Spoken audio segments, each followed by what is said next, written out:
I'm Natasha Maureen, and I'm standing in for my Aunt Paula Gloria today. And I'm here with Dyandria, and if you saw our first show, you'll know her whole traumatic story about her daughter. But today's episode is going to be focusing on faith and just finding solutions. Hi, Natasha. It's really great being back with you.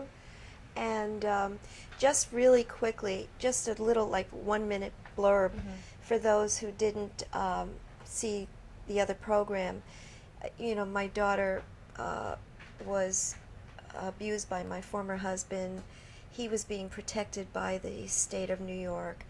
She was taken away from me. Judges were involved in covering this up.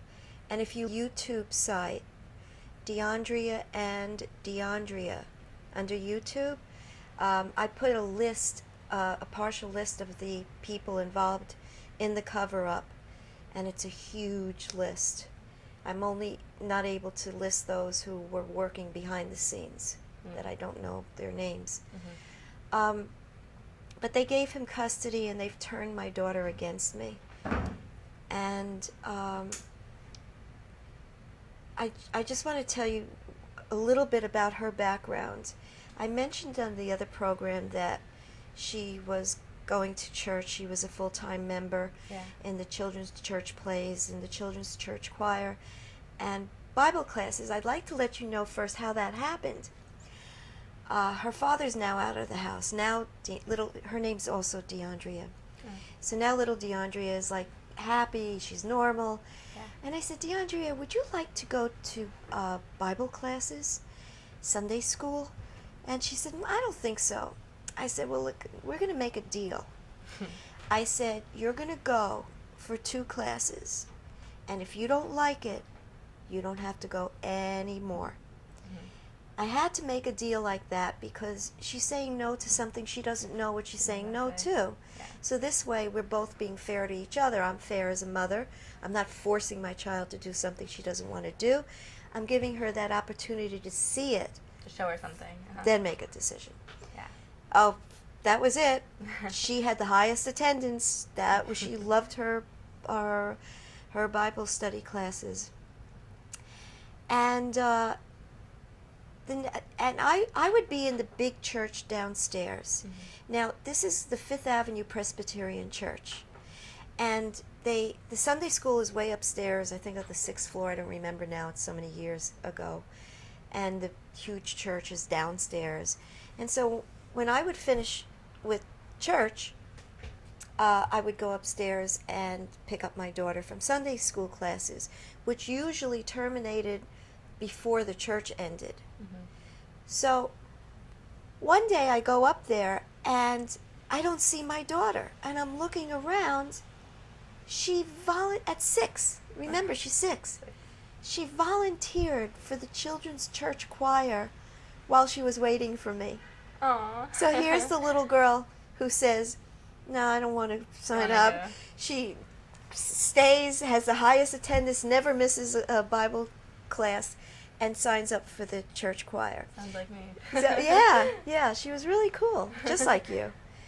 And so she was, very outgoing and enjoyed everything she was doing, and very spiritual and very religious, very much into her religion.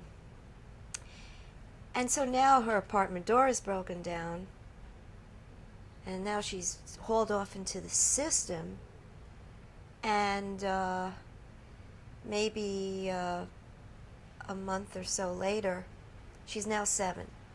And now she's 8, actually. She was 7 when they took her, but now she's 8. And I said to her, Dyandria, I said, please pray to God every night. And she said to me, Mommy, I pray to God every day and night, but He's not listening. What do you say to her for that? Wow. This is an 8-year-old. That's such a hard thing, because when something doesn't work out, you think God's not listening, God doesn't care. But What would you have done if that was your little girl? You're actually old enough to be a mom. Yeah. Because back in your aunt's day, in my day, when we were young people, kids got married at 18, Yeah. like all the time. It was considered normal. Yeah. What would I do? I would... Oh, I don't know. That would be so hard. It was hard. So I'm glad you said that, because I'll let you know what I did. It was so hard I didn't know how to answer her. She put me into a state of shock. So I left, and I thought about it, and I thought I bought her the prayer footprints. Poem. The poem. Not the poem. And I told her, God just works in God's time, and it's not our time. But unfortunately, it's very difficult for an 8-year-old to understand that, because you're still asking, but why, God, are you letting me hurt like this? Yeah. When I'm such a good person? So I understand it, and I'll let you know how I understand it.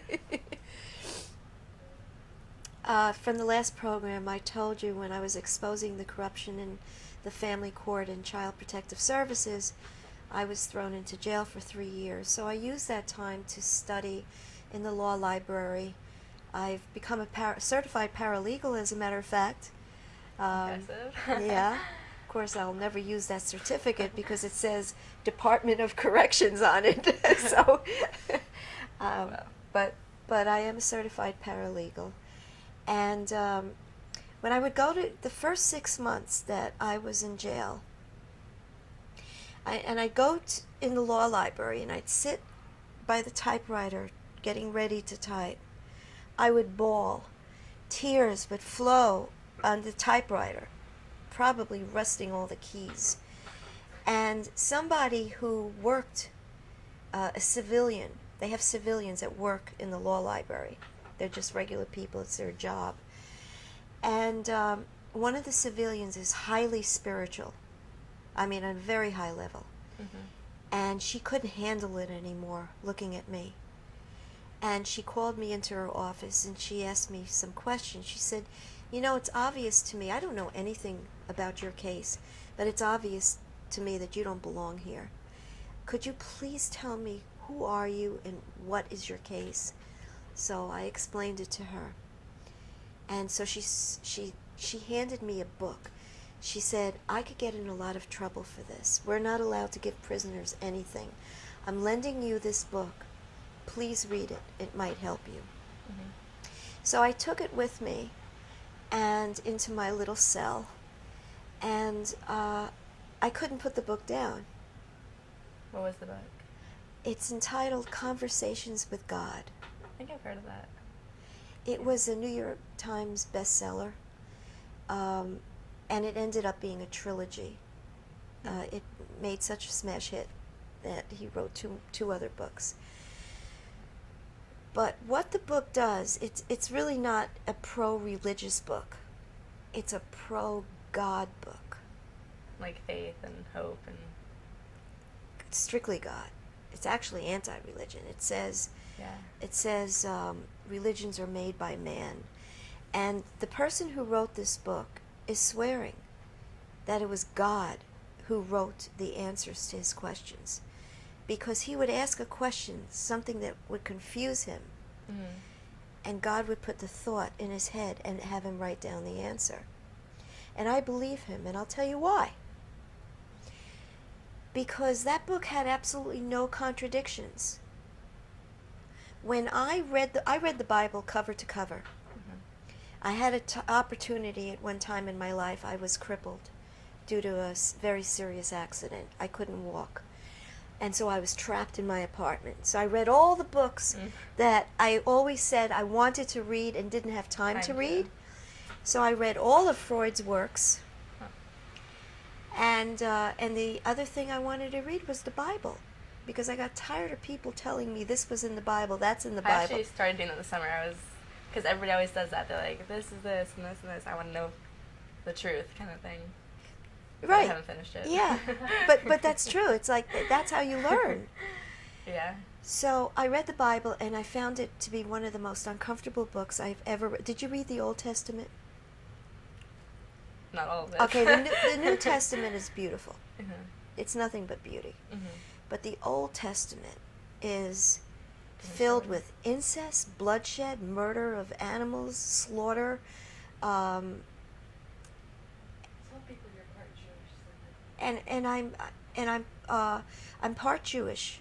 On my mother's side is Jewish. Mm-hmm. So it's I didn't practice the Jewish faith though, because my family, my mother is not, and she's not Jewish. She's not anything. She's an atheist, Mm-hmm. and so is my father. So they're anti-God. They don't believe any God exists. But my grandmother was very religious on my father's side, and she's the one who planted the seed of God and religion, and she's the most beautiful woman I've ever encountered, and I attribute all of the goodness that I have in me because of my grandmother, and I love her so much, and I'm sorry that she's gone. But I still have my surviving uncle, who's also a beautiful person. But anyway, so I don't believe in any religion, whether it's Jewish or Christian. Yeah. But I do believe in God. That's how I feel. That's what my church tries to say, and that's so true, you know, like religion, all these laws and rules and things that don't make sense, but then God, that's kind of the core of everything.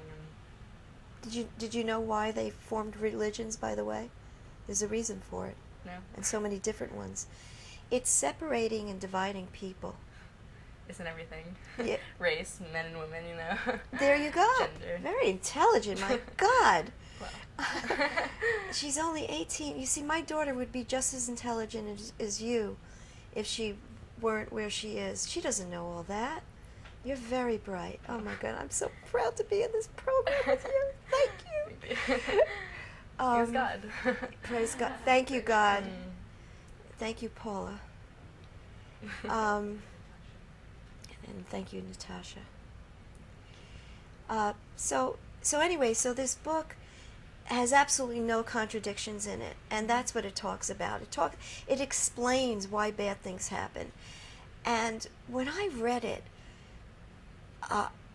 because I'm older than you, it was easier for me to believe it, Mm-hmm. because I've experienced what he said.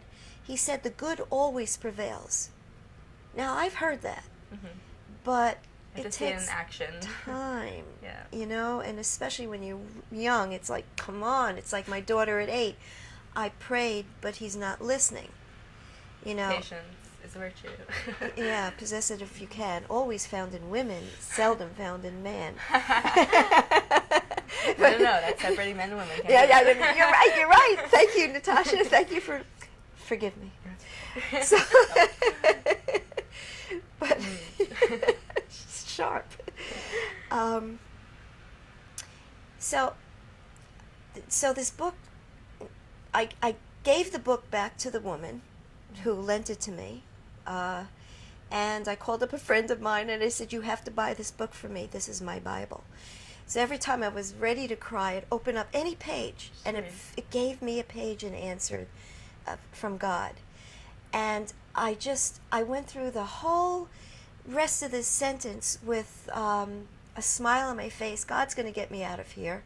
It's just a matter of God's time, and God has a reason. Guess what? As much as I suffered all those years, I learned what the reason was. I've become huge. I'm famous. There are thousands upon millions, actually, of people now learning about the corruption in the government because of my incarceration. It just... Blessing in disguise. It was a blessing in disguise. All you have to do is Google my name. There's 100 pages under my name. I don't even think Howard Stern has that 100 pages under his name. I'm going to Google Howard Stern to see. Compare. But it's... The executive director is finding this very funny. An eye for an eye, right? So that was it. And as a matter of fact, next month, I've been asked to speak at a protest in Washington, D.C., which is going to have a 1,000,000-man march. 1,000,000 people are going to be listening to me. And for each person that hears what I have to say, they're going to go back home. These people are coming from all across the United States. They're going to go back home and tell so many more people. Yeah. And those people, it's going to grow. So there was a reason. But my daughter was too young to grasp that. But I was able to grasp it because I looked into my past. Terrible things had happened to me. And then when terrible things happened to me, years later, it made me better and stronger. Yeah, I'm just starting to learn that. Like, I mean, I'm still young, but certain things have happened. You do learn, like, 5 years later that things get better, and you learn from your past and trust in God, and things do eventually Isn't it amazing? shake out. You've right? seen it at your youth. Even at my age, yeah. Which is beautiful. So what I have learned is just follow your Oprah Winfrey refers it to your inner voice. What she means is God. Mm-hmm. God is your inner voice. I'll give you another example. When I hope I'm not jumping from subject to subject, but it's all about God. Mm-hmm. And I didn't read the book Conversations with God yet, but I do remember Oprah Winfrey saying, you must listen to your inner voice. I got myself in so much trouble because I wasn't listening to my inner voice. My inner voice told me not to marry that guy. After I married him, my inner voice told me, get out of there. And then I would, but then he would manipulate his way back in. And I should have, if I listened to my inner voice, none of this would have happened. Mm-hmm. So in 1997, that very day when I came home, I have 2 daughters, by the way. I have an older daughter from my very first marriage, when I was married at 18. And I had her when I was 21. And she was living with me at the time, and she was arrested they charged her with interference with justice because they wouldn't let the police get her sister. So that's why they broke the apartment door down, because my older daughter was on the outside saying, please, you've got to understand, there's no reason to take my sister from my mother. She's a really good mother. You've got this all confused. It's the father who's the bad guy, and he's been out of the house for 2 years. But they weren't listening because there was a written order by my ex-husband's friends in the department. So the police had to abide by that written order. So her voice, it clicked into my head that was my mistake. That's what caused all this. I didn't listen. So from that moment on, I was listening to my inner voice, and I'm going to give you one quick example of how powerful the inner voice is. I was at 79th Street at one point, and I was waiting for a bus to go home, which was in the 60s. Uh-huh. And my inner voice kept saying, don't take the bus, don't take the bus. And I'm arguing with self, saying, but but why? And then I said to myself, you know what? The whole point is you said you would not argue with your inner voice. Just do it. Go with the flow. Go with it. So I'm walking down 2nd Avenue towards my house, and I see somebody I haven't seen in 15 years. And it's a friend of mine. He's inside of a restaurant with his girlfriend, and I just happened to turn, there is no just happened to. And I waved, and he looks at me, and he waves, and I just keep walking. Uh-huh. He comes out of the restaurant screaming at me, Dyandria, Dyandria. I said, Stephen, hi, how are you? He left the table. Yeah. And he says, I just wanted you to know, the district attorney's office called me. He, they found him. It's a long story. We don't have time to go into that. Yeah. But they found out that he knew me. And they've been asking me to go to the DA's office to sign an affidavit that, in essence, that you're a bad person. He said, I can't do that. He said, there's nothing, I've never seen her do anything wrong. Yeah. I don't see anything bad about her. So he said they were insisting. He said, finally I told them, it's never going to happen. I can't do that. I hadn't seen him in 15 years. And let me tell you something more miraculous about that. That was in 1997, just a couple of weeks after they broke my apartment door down. I have never seen Stephen since. Now, how many years? That's, another 10 years. God definitely works in mysterious ways. That is definitely God. There's no such thing as a coincidence. Could you tell me, or your experiences, Well, miracles that you thought were coincidences?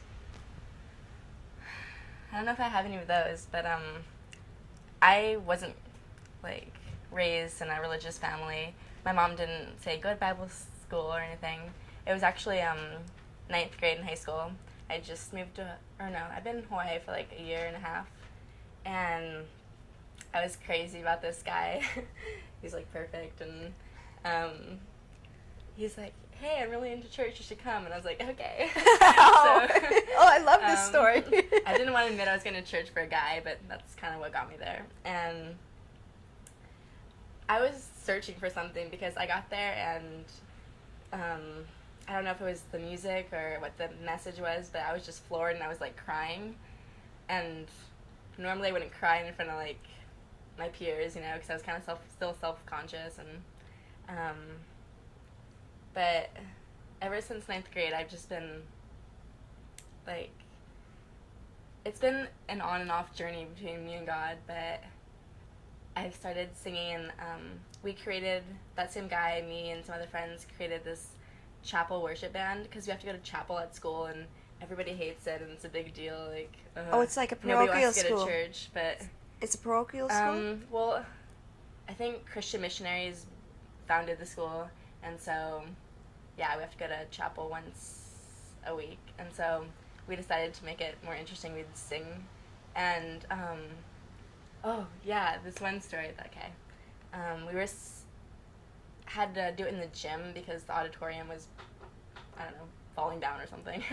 So, we were in the gym, and we were singing, and we all kind of, microphones lined up, and one guy was playing a guitar, and for some reason that vibe was just, we were all kind of, low on God's energy, and just kind of, okay, we're not, reaching the students, nobody's really, listening to us, and it just started pouring, not, but, pouring. Were you outside? We were inside the gym, but we you could could hear the rain, in gyms, it echoes and stuff.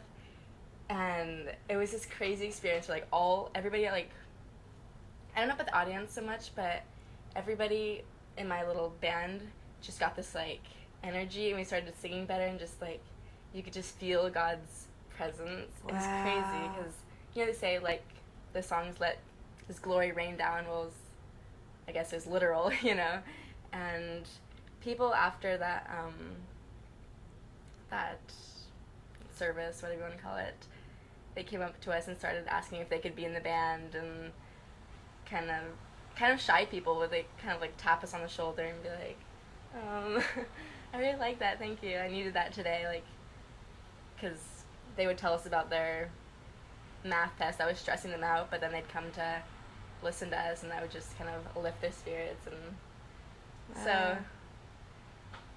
I don't know. I understand that you do Jesus dancing. Oh, well, actually, there's this one song I really liked by a Christian artist. I think it's called The Happy Song. And sometimes I just sit on my computer when I'm home alone, hopefully, and I play these songs, and I just happened to film it because I was stoked on God, and so I danced around in my room, kind of singing and just prancing around, and then, well, I got some interesting comments on MySpace, or YouTube, because I was wearing, I guess, Nothing. slutty outfit. So like dancing slutty, and it's like, oh, I'm sorry. I mean, I like God. Sorry, but yeah. I mean, some makes me dance. That's so cool. I think that's cool. Yeah. Yeah, I remember the 60s. We were all flower children, and, you know, Jesus Christ was the superstar. Yeah. It was cool fun, yeah. There's good in the world. That's the thing, you know. Like, you look around and you can say there's a lot of bad, but there's, like New York, you could look at it and be like, oh, the buildings are dirty or something, but oh my God, it's so, like, beautiful in its own way, and Oh, it's that's kind of gorgeous. how God is, you know, like, yeah. there's all these, like, crazy things, like your story, like, that's horrible, but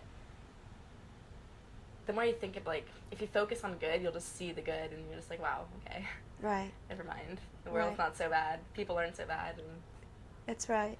And we have to learn from other people's mistakes, and make our own, and move forward, and try not to look back too much. It's probably my face, I guess.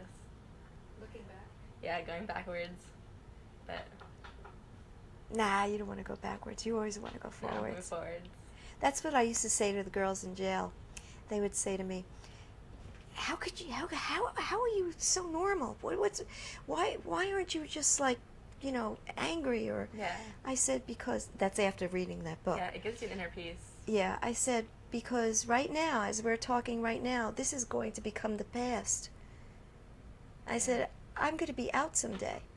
This is just, right now, I'm Mhm. here. Another story to tell. Yeah, and it's like, it's not going to be, and I remember telling them that, and they were scratching their heads like, how does she Yeah. take it so lightly? Sometimes when I'm, like, crying and really upset, I kind of, it's a weird thing I do, I smile to myself, because you know that life is just balance, and one day you're going to be, like, smiling ecstatically and just happy. Like, you have to have the really lows to get to the really highs. Listen, if you ever move to Manhattan, and if you ever feel sad, you call me up. Okay. I'm going to be your surrogate mother. Okay. You Good. can wrap it up. Be your surrogate daughter. Oh, thank you. Yeah, but, You can wrap it up. well, it was good to talk to you again about faith and everything. So, thank you, Dyandria. Thank you. Thank you for having me on your show. You're welcome. Or rather, your aunt's program. Yes, thank you for, Say your name again. yeah, well, this has been Natasha Maureen and Dyandria, at Further Down the Rabbit Hole. Thanks for watching.